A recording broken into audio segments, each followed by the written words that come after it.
একজন মহান মানুষ বলে গেছেন, রতনে রতন চেনে আর শুয়োরে চেনে কচু।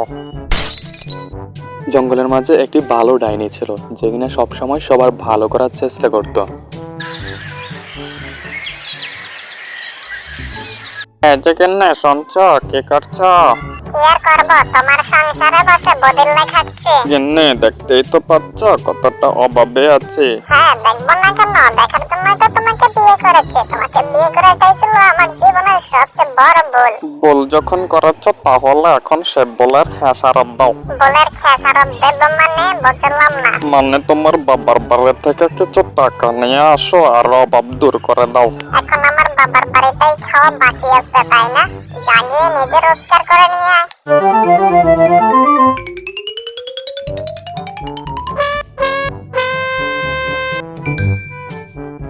এই যে বৎস, কি ব্যাপার বলো তো? এখানে মন খারাপ করে বসে আছো কেন? আর বলিয়েন না, সংসারের অভাব অনাটনের জ্বালা আর সহ্য হচ্ছে না। এই ব্যাপার, তুই এই ডিমটা রাখ, তাহলে তোর অভাব অনাটন অনেক দূর হয়ে যাবে।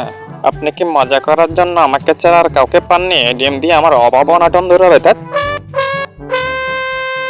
ভাইরে বলা যে বজলে না থেকে জন হারালে একটি কথা মনে রাখা উচিত, যেখানে পাইবে চাই উড়াইয়া দেখিও চাই, পাইলেও পাইতে পারো অমূল্য রতন।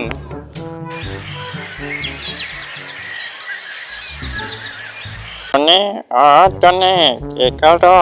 দেখতেই তো পাচ্ছ বসে আছে, তাহলে আবার জিজ্ঞেস করছো কেন? একদিনে আমি বাজারে যাচ্ছি, তোমার জন্য কি কিছু আনতে হবে? লাগলে তো অনেক কিছু লাগে, কিন্তু আমার কিছু লাগবে না। এর জন্য লাগবে না কেন বলছো? আমাদের সংসার এমনিতেই টেনে টনে চলছে না, তার উপর বাড়তি খরচ করলে তো আমাদের সংসারের উপর প্রেসার পড়ে যাবে। রেগিনে রিজিকের মালিক তো আল্লাহ, উনি নিশ্চয়ই কোনো না কোনো ব্যবস্থা করে দেয়। এই তো না, আমাকে একটু হেল্প করো না, আমি খুবই ক্লান্ত। টনি, তোমাকে অনেক ধন্যবাদ, তুমি পেঁপে খাইয়ে আমাকে সুস্থ করে তুলেছ। এই নাও, এই ডিমটা রাখো, এটা তোমার অনেক কাজে লাগবে। আচ্ছা ঠিক আছে, তোমাকে অনেক ধন্যবাদ। একি, এটা তো সোনার ডিম হয়ে গেল। ডিম ভালো মানুষের হাতে গেলে সোনার ডিম হয়ে যায়, তুমি নিশ্চয়ই ভালো মানুষ।